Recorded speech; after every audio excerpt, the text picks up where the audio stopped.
తెలంగాణ ముఖ్యమంత్రి రేవంత్ రెడ్డి సిట్టింగ్ స్థానం మల్కాజిగిరి నుంచి బీజేపీ అభ్యర్థిగా ఈటెల రాజేందర్ పోటీ చేస్తున్నారు. ఈటెల రాజేందర్ ఎందుకు మల్కాజిగిరి స్థానాన్ని ఎంచుకున్నాడు, ఆయన గెలుపుపైన విశ్వాసం ఏంటి, ఆయనతో మాట్లాడదాం. రాజేందర్ గారు, మల్కాజిగిరి స్థానాన్ని ఎంచుకోవడంలో ప్రత్యేకమైన కారణం ఏదైనా ఉందా? 32 సంవత్సరాలుగా మల్కాజిగిరి పార్లమెంటు స్థానంలో నేను నివాసం ఉంటున్నాను. నాకు అనేక ఊళ్ళల్లో నా ఇల్లు వాకిలు ఉన్నాయి. ఇక్కడ నా పోల్ట్రీ ఫార్మ్స్ ఉంది, నా బిజినెస్ ఉంది, నా పరిచయాలు ఉన్నాయి. కాబట్టి నేను పుట్టింది కమలాపూర్లో, కానీ చదువుకుంది హైదరాబాద్లో. ఈ బిజినెస్ అంతా కూడా హైదరాబాద్ డెవలప్ చేశాను. కాబట్టి ఇక్కడ ఉన్నటువంటి ఈ సంబంధాల రీత్యా నేను ఇక్కడి నుంచి పోటీ చేస్తున్నాను. మోడీ ఇమేజ్ని నమ్ముకున్నారా, ఈటెల రాజేందర్ ఇమేజ్ని నమ్ముకున్నారా? 100% మొట్టమొదలుగా దేశవ్యాప్తంగా మా పార్టీ మోడీ 10 సంవత్సరాల కాలంలో చేసినటువంటి అభివృద్ధిని నమ్ముకున్నది. అదేవిధంగా తెలంగాణలో కూడా ఇలా మోడీ ప్రభంజనం ఎట్లా ఉందో మొన్ననే మల్కాజిగిరిలో మీరు చూసిండ్రు.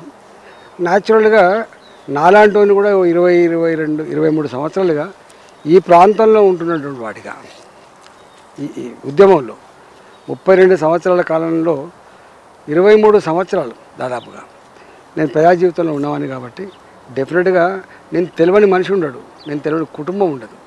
కాబట్టి మోడీ గారి ఇమేజ్, నా పరిచయం, ఈ రెండు తప్పకుండా తోడవుతుంది. రెండు మూడవది న్యాచురల్గానే ఇవాళ జిహెచ్ఎంసీ పరిధిలో భారతీయ జనతా పార్టీకి పట్టు కూడా ఉంది. ఇక్కడ కార్యకర్తల బలం, నాయకుల బలం బ్రహ్మాండంగా ఉంది. అంటే అన్నీ కలగలిసి 100% తెలంగాణ గడ్డ మీద మొట్టమొదటి గెలిచే సీటు మల్కాజిగిరి. తెలంగాణ అసెంబ్లీ ఎన్నికల్లో బీజేపీకి అనుకున్నంత ఫలితాలు రాకపోవడానికి, కవితని అరెస్ట్ చేయకపోవడం, లిక్కర్ స్కామ్లో అరెస్ట్ చేస్తామని చేయకపోవడం మూలంగా నష్టం జరిగిందని భావించారు మీ పార్టీ వాళ్ళు కూడా. ఇప్పుడు అరెస్ట్ చేయడం వల్ల, ఈడీ అరెస్ట్ చేయడం మూలంగా మీ పార్టీకి ఈ లోక్సభ ఎన్నికల్లో లాభం జరుగుతుంది అనుకుంటున్నారా? అరెస్టులు మీ పార్టీ చేతిలో ఉండవు.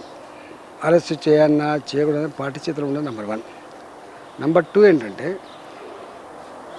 అసెంబ్లీ ఎన్నికల సందర్భంలో ఆనాడు కాంగ్రెస్ పార్టీ బీజేపీ బీఆర్ఎస్ ఒకటైందనే నరేషన్ బిల్డప్ చేయడంలో, ప్రజల్ని నమ్మించడంలో సక్సెస్ అయింది. ఎట్టి పరిస్థితులు కూడా 600 బీఆర్ఎస్ పార్టీని ఓడించాలని చెప్పి ప్రజలు నిర్ణయించుకున్న తర్వాత, ఈ రెండు ఒకటని చెప్పి వాళ్ళు నమ్మించగలిగిన తర్వాత ఆల్టర్నేటివ్గా కాంగ్రెస్ పార్టీ కోటేయాలని చెప్పి కాంగ్రెస్ పార్టీ కోటేసాడు. ఎక్కడైతే వాస్తవంగా భారతీయ జనతా పార్టీ బలంగా కొట్టగలిగిందో, ట్రయాంగిల్ కాంటెస్ట్ ఉన్న కాడ బీఆర్ఎస్ పార్టీ కొంత గెలవగలిగింది. కానీ ఇప్పుడు కూడా బీఆర్ఎస్ ఓటు బ్యాంక్ అంతా బీజేపీకి షిఫ్ట్ అవుతుంది. ఇదంతా కూడా మ్యూచువల్ అండర్స్టాండింగ్ తోటి నడుస్తుంది. బీఆర్ఎస్ బీజేపీ ఒకటే అనే వాదన కూడా ముందుకు తీసుకొస్తున్నారు. మీరు రమేష్ గారు, ఎవరి జాగీర్ కాదు, నీ ఒపీనియన్ నీకే ఉంటుంది. నీ ఇంట్లో ఉండే నీ వైఫ్ ఒపీనియన్ నీ వైఫ్కి ఉంటుంది, నీ కొడుకు ఒపీనియన్ నీ కొడుకు ఉంటుంది. ఇట్లా మొత్తాన్ని కుళ్ళు గుత్తగా బీఆర్ఎస్ పార్టీ చెప్పంగానే మొత్తం ఓట్లన్నీ అటు షిఫ్ట్ అయ్యేంత శక్తి ఉంటుందా మీరు చెప్పండి? ఒకవేళ నిజంగా గంత శక్తి కనుక ఉంటే బీఆర్ఎస్ పార్టీ గెలిచి ఉండాలి. ఏ నాయకుడు కానీ, ఏ పార్టీ కానీ మొత్తం ప్రజల్ని ఇటుపోండి, మీరు అటుపోండి, ఇటు షిఫ్ట్ కాండి, అటు షిఫ్ట్ కాండి అంటే అయ్యే పరిస్థితి. ఈవెన్ చివరికి అలయన్స్లో ఉన్నప్పుడు కూడా, 2 పార్టీలు అలయన్స్లో పోటీ చేసినప్పుడు కూడా 100% ఓటు షిఫ్టింగ్ అనేది జరగదు, గుర్తుపెట్టుకోండి. ఈటెల రాజేందర్ అభిమానులు చాలామంది చెప్తున్నారు, కేసీఆర్ ఈటెల రాజేందర్ని కెలకడం మూలంగానే అక్కడి నుంచే బీఆర్ఎస్ పతనం, కేసీఆర్ పతనం స్టార్ట్ అయిందని చెప్తున్నారు. ఇప్పుడు సంతృప్తిగా ఉన్నారా మీరు కేసీఆర్ పతనం, బీఆర్ఎస్ పతనం చూసిన తర్వాత? నేను బీఆర్ఎస్ పార్టీని పతనం కావాలని చెప్పి ఎప్పుడు కోరుకోలే వాస్తవంగా. కానీ ఒకటి, ఈ మధ్యకాలంలో మాత్రం ఎక్కడ చూసినా ఒక చర్చ జరుగుతుంది. కేసీఆర్ గారి స్వయంకృత అపరాధం.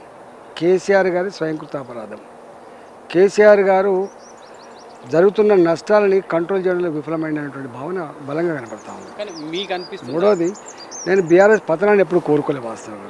ఎందుకంటే ఆ జెండా పుట్టిన తర్వాత ఒక సంవత్సరానికి, మీకు తెలుసు, మీ సాక్ష్యం, ఓ సంవత్సరం తర్వాత మేము ఉన్నవాళ్ళం. కాబట్టి ఆ జెండాని పెంచడంలో, ఆ పార్టీని విస్తరించడంలో, ఆశయాన్ని, గమ్యాన్ని ముద్దాడడంలో, ఆ తదుపరి ప్రభుత్వం రావడంలో మా పాత్ర కూడా ఉన్న విషయం మొత్తం సమాజానికి తెలుసు. అందువల్ల నేను ఎందుకు కోరుకుంటా. కానీ ఇవాళ చేతులారా చేసుకునేది మాత్రం కేసీఆర్ అనే భావన బలంగా కనబడుతుంది. అందులో రాజేంద్రన్న పోయిన తర్వాత ఇది స్టార్ట్ అయింది, పతనం స్టార్ట్ అయింది. ఇవాళ రాజేంద్రని పోగొట్టుకోకుండా ఉంటే ఈ పరిస్థితి వచ్చేది కాదన్నటువంటి ప్రజల పర్సెప్షన్ ఉంది. అంటే మీకు ఇంకా కాషాయానికి మారినా ఇంకా గులాబీ మీద ప్రేమ అట్లనే ఉంది మీకు. ప్రేమ గురించి మాట్లాడుతున్నాను, విషయం గురించి మాట్లాడుతున్నాను.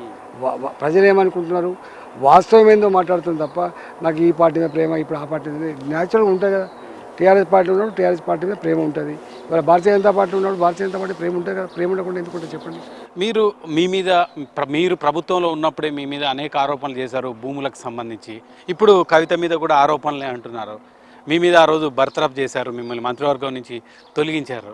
ఇప్పుడు కవిత మీద ఎటువంటి యాక్షన్ తీసుకోవాలని మీరు కోరుకుంటారు ఒకవేళ నిజంగా అప్పుడు పరిణామాలను చూస్తే? మీకు రమేష్ గారు ఒక్కటి సత్యం, ఇవాళ చెప్తున్నా, నేను ఆ రోజు కూడా చెప్పిన, అరే ఇట్లాంటి ఆరోపణలు వచ్చినప్పుడు కనీసం ప్రతిపక్ష పార్టీలైనా ఒక ఫ్యాక్ట్ ఫైండింగ్ కమిటీ వేసో స్వతంత్రంగా విచారణ జరిపే కమిటీ వేస్తే బాగుండేది. ఎందుకో ఆ రోజు స్పందించాలి, వ్యక్తిగతమైంది అనుకున్నాను.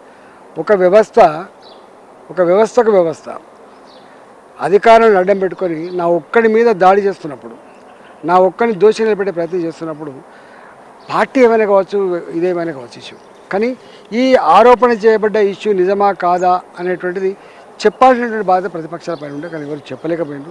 నేను ఇంకో రెండో మాట అంటున్నా, ఒకవేళ నిజంగానే నేను తప్పు చేసి ఉంటే 3 సంవత్సరాలు నా తర్వాత మళ్ళీ 2.5 సంవత్సరాలు అధికారం ఉన్నది కేసీఆర్. అంటే నేను ఓడగొట్టిన అనేటువంటి కోపం కావచ్చు, నా మీద ఎంత కషందో మొత్తం తెలంగాణ సమాజం తెలుసు. కొరికి సంపాదనంత కోపం ఉండొచ్చు ఆయనకు. మరి అంత కోపం ఉన్నోడు ఎందుకు 2.5 సంవత్సరాల కాలంలో నన్ను అరెస్ట్ చేయించలేకపోయిండు, నన్ను దోషి నిలబెట్టలేకపోయిండు? అది అంటే కేవలం దుర్మార్గపు చిల్లర కపట నీతి ఆరోపణలు తప్ప దాన్ని నిజలే అనేది